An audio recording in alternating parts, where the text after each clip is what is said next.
Hello everyone, আমার এই চ্যানেলে আপনাদের সকলকে স্বাগত। আমি ভাস্কর কর্মকার। তো প্রথমেই সরি বলে নেবো যে অনেক দিন প্রায় ভিডিও আসেনি, কারণ আমার ওয়াইফাই রাউটারে কিছু প্রবলেম ছিল, তার জন্য কনফিগারেশনে এত প্রবলেম ছিল আমি কোনো ভিডিও আপলোড করতে পারছিলাম না। তো তার জন্য আমি আবার খুবই দুঃখিত তোমাদের কাছে, এবং একইভাবে এবার থেকে আশা করি কোনো গন্ডগোল হবে না।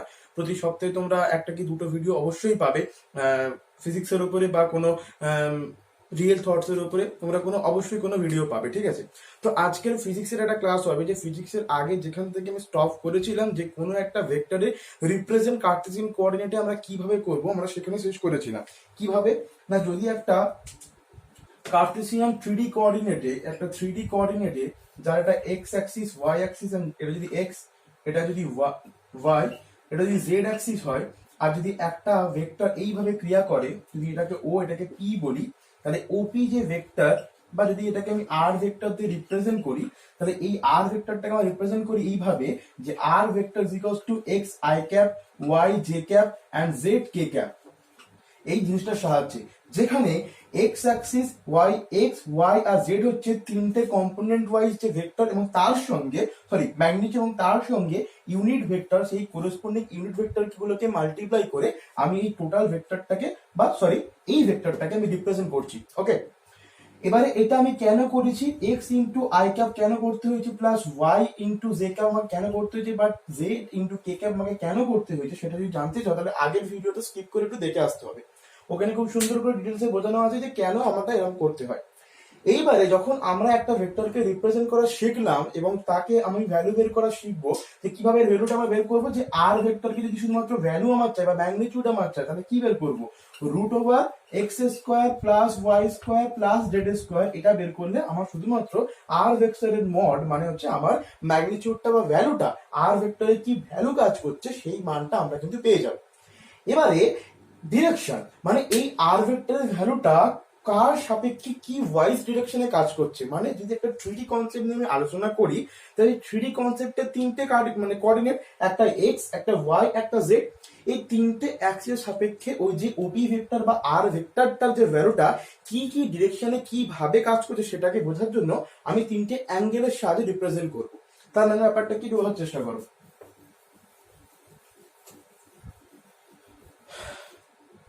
দেখো, এই যে ওপি ভেক্টর, যেটা এই ওপি ভেক্টরটা আমি সাপোজ ধরতে পারি যে এক্স অ্যাক্সিসের সঙ্গে আলফা অ্যাঙ্গেল করেছে, তাহলে এই যে যে আলফা অ্যাঙ্গেল করে, তাহলে এই আর ভেক্টরকে এক্স এর সাপেক্ষে আমি কি করে বোঝাতে পারি।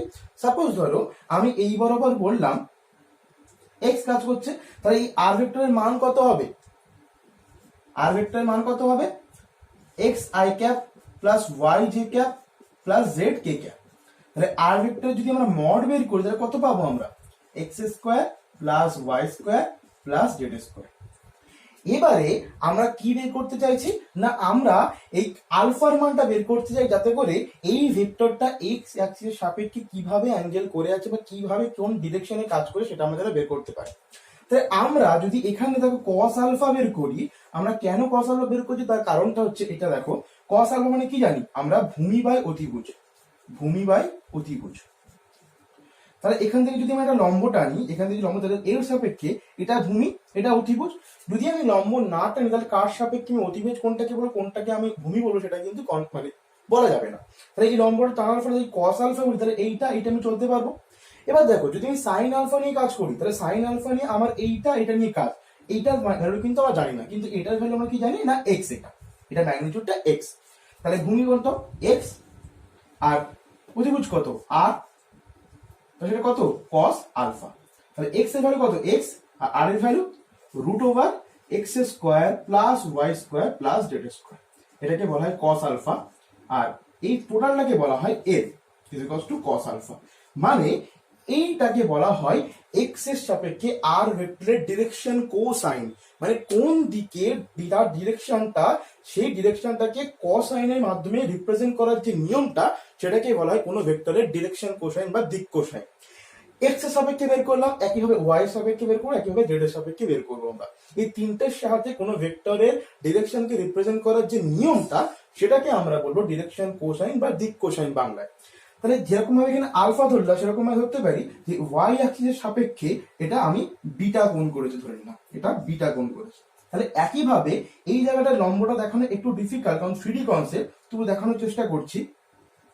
এরকম ভাবে যদি করি তাহলে এটা যদি বিটা হয় তাহলে কস বিটা আমি কি পাবো, কস বিটা আমি কি পাবো, একইভাবে ওয়াই বাই আর পাবো। কারণ এই যে এটা ভূমি, এইটা ভূমি মানে এটাও ভূমি, এখানে 3D কনসেপ্টে তো দেখানো একটু ডিফিকাল্ট। যদি এটা ভিজুয়াল মানে একটু এটা বোর্ডটা যদি স্মার্ট বোর্ড হতো তাহলে আমি কম্পিউটারে খুব সহজে এটা দেখাতে পারতাম, তাহলে এটা খুব সুন্দর তুমি বুঝতে পারতে। ঠিক আছে, এখন তুমি অ্যাজিউম করে নাও যে তাহলে এই বরাবর এই যে আর ভেক্টরটা এখানে কাজ করছে, তাহলে যেটি ওয়াই এর সঙ্গে কি বিটা এক কোণ করেছে, তাহলে কস বিটা যদি আমি বের করি তাহলে একইভাবে ওয়াই বাই আর আমি পাবো, এটা ডেফিনেট।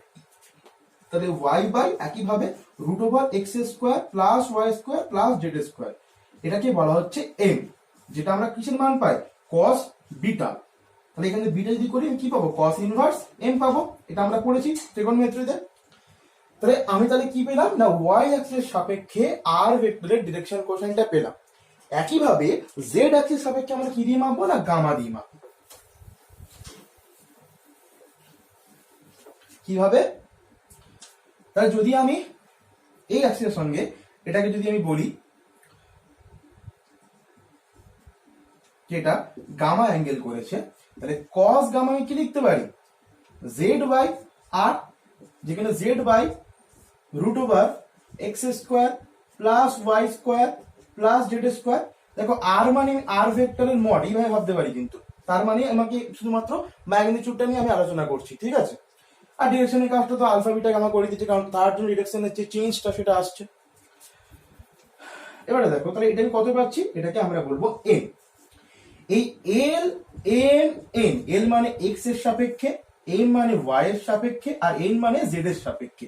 এই তিনটে অ্যাক্সিসের সাপেক্ষে এই যে আর ভেক্টরটাকে রিপ্রেজেন্ট করাটার ডিরেকশনটাকে, এই এলিমেন্টটাকে বলবো আমরা আর ভেক্টরের তিনটে অ্যাক্সিসের সাপেক্ষে তার ডিরেকশন কোসাইন বা বাংলায় দিক কোসাইন।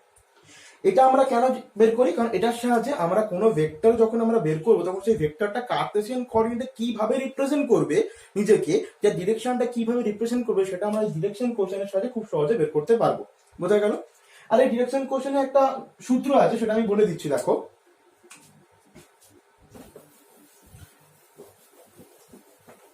দেখো তোমাকে অনেক সময় পরীক্ষা পড়তে পারে যে ডিরেকশন কোশ্চেন গুলোর মধ্যে কি কি সম্পর্ক আছে বোঝো। দেখো এর মানে আমি কি পেলাম, এল মানে আমি কি পেলাম, এল মানে পেলাম এক্স বাই আর, এম মানে কি পেলাম ওয়াই বাই আর, আর এন মানে পেলাম আমি জেড বাই আর। ঠিক আছে, এবার আমি কি করছি, দুদিকে স্কোয়ার করে দিচ্ছি প্রত্যেকটা। তাহলে এটাও স্কোয়ার, এটাও স্কোয়ার, এটাও স্কোয়ার। এবারে দেখো তাহলে যদি আমি l square plus m square plus n square করি তাহলে আমার কি হবে, x square by r square, y square by r square plus z square by r square. তাহলে এলসিএম কত হবে, r square, x square plus y square plus z square. R এর value কত পেয়েছিলাম, আর মানে আমরা কত পেয়েছিলাম, root over x square plus y square plus z square. তাহলে এই ভ্যালুটাকে আমি এখানে পুট করব,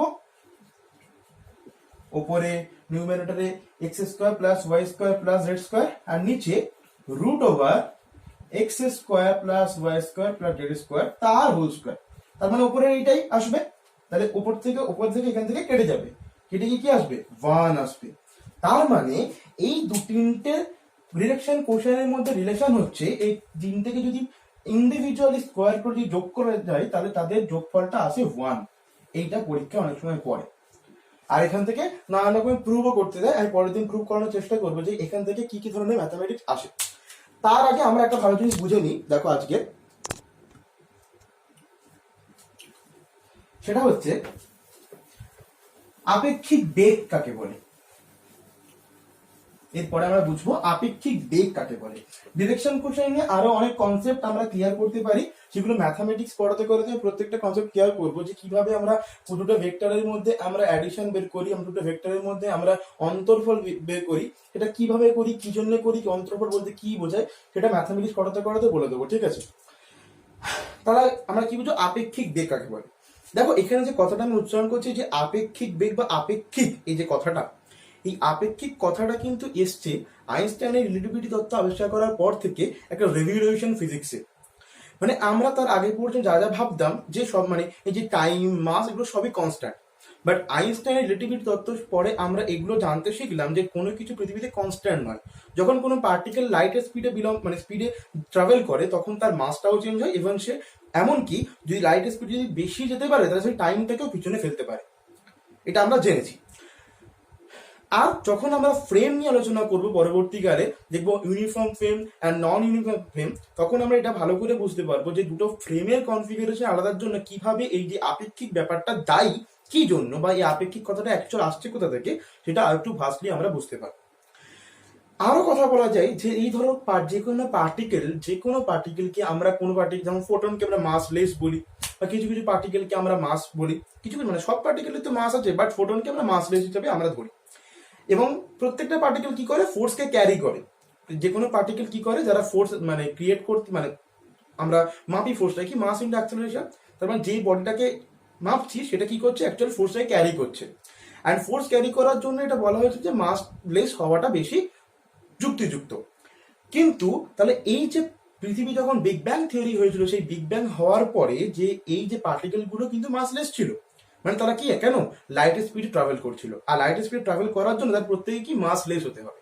তাহলে সেই সমস্ত পার্টিকেল গুলো মাস যে ব্যাপারটাকে অ্যাপ্রোচ করলো কিভাবে, কিভাবে তারা মাসটাকে পেলো, এটা জানার জন্য আমাদের হিউগেন্স নামে একজন সায়েন্টিস্ট আছে, তার ফিল্ড একটা থিওরি আছে যেটাকে আমরা হিউগেন্স ফিল্ড থিওরি বলি, হিউগেন্স বোসন থিওরি বলি। কোনো পার্টিকেলকে যদি মাস পেতে হয় এবং মাস তাকে অর্জন করতে হয়, তাকে অবশ্যই তাকে হিউগেন্স ফিল্ডে তাকে এক্সিস্ট করতে হবে। আর যে সমস্ত পার্টিকেল গুলো মাসলেস হবে, লাইটের স্পিডে ট্রাভেল করবে, যার মাসলেস আমরা বলবো, সেই পার্টিকেল গুলোকে হিউগেন ফিল্ডের বাইরে বা হিউগেন ফিল্ডের মধ্যে পড়লে চলবে না। এটা কি ব্যাপার, এটা অনেকটা ভাস্ট ব্যাপার, এটা একদিন পরে ভিডিওতে আলোচনা করা হবে যে হিউগেন্স ফিল্ড বলতে কি বোঝায়।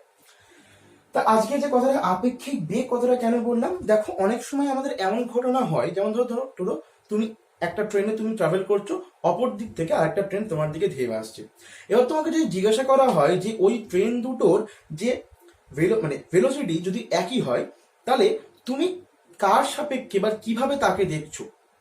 দেখো মোশন আর রেস্ট ব্যাপারটা এর সবচেয়ে ভালো উদাহরণ হতে পারে।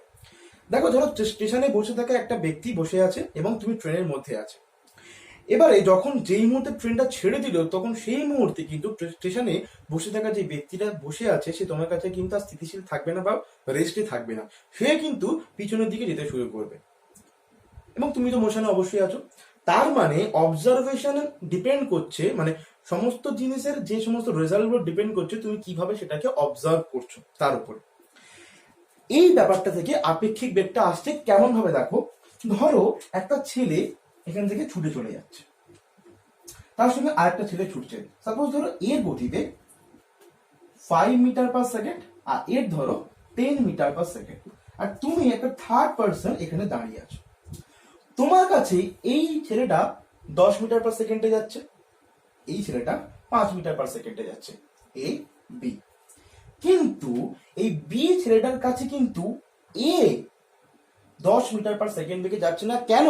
কারণ অলরেডি সেই 10 মিটার পার সেকেন্ডের হাফ পার্টটা সে কিন্তু অ্যাচিভ করে ফেলেছে। তার মানে এই বস্তুটা বা এই ব্যক্তিটা, এই ছেলেটাকে কি দেখবে, যে সে 10 মাইনাস 5 মিটার পার সেকেন্ড নিয়ে এগিয়ে চলছে তার থেকে।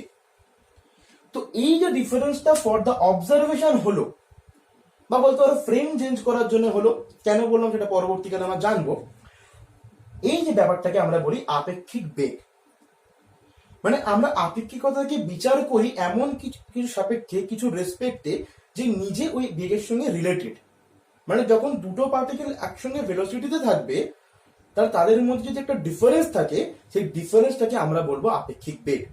তার মানে যদি এর ভেলোসিটিকে আমরা ভি বলি, এটাকে যদি ইউ বলি, অবশ্যই ভেক্টর চিহ্ন যদি দিই, তাহলে ওমেগা ভেক্টর বলে একটা আলাদা আপেক্ষিক বেগ আমি পাবো, যেটা ভ্যালু কত হবে, v vector minus u vector.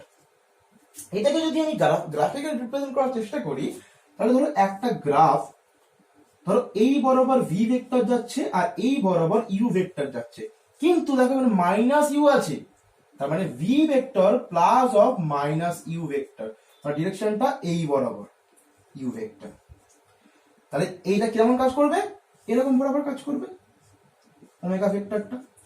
এবার যদি এই ভেক্টরটা ওমেগা ভেক্টর কাজ করছে, তাহলে একইভাবে যদি কোনো আরেকটা ওমেগা ভেক্টর এর মুখোমুখি কাজ করে, তাহলে অবশ্যই তার ডিরেকশনটা কি হবে, এইদিকে ওমেগা ভেক্টর ড্যাশ বলবো সেটাকে আমরা, তখন এটা জাস্ট চেঞ্জ হয়ে যাবে।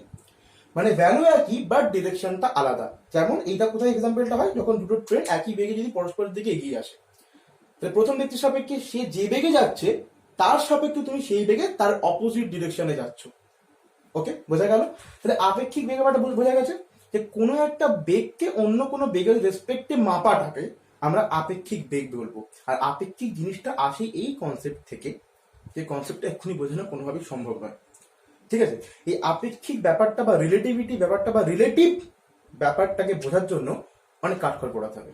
ওকে, তো thank you for watching my channel and জুড়ে থাকুন আমার সঙ্গে যদি আরো এরকম মজার ভিডিও দেখতে চান। So thank you so much for watching.